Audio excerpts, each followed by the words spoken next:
Alright, so now we're going to apply a discount on the costs. So what we're going to do is we're going to add a column here for total cost after discount, and then over here a discounted rate of 10%.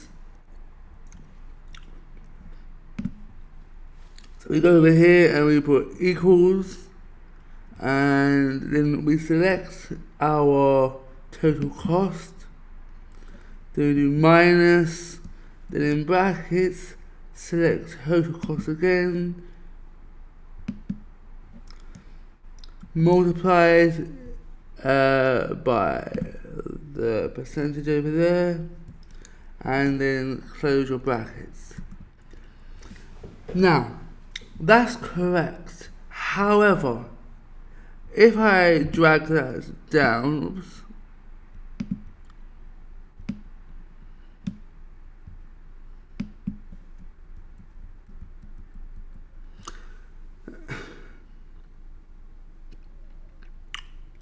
that's not entirely correct over here, because these numbers, while they might be correct in theory, they're actually not at all, because they're actually the same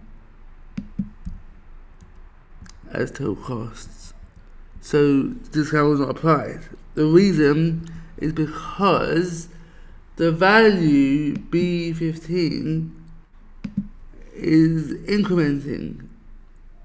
You can see over here. So we have to make sure B15 stays with all of them. Okay, so let's just undo that, and what we do is we go into Formula and put a dollar sign before the B and a dollar sign before 15.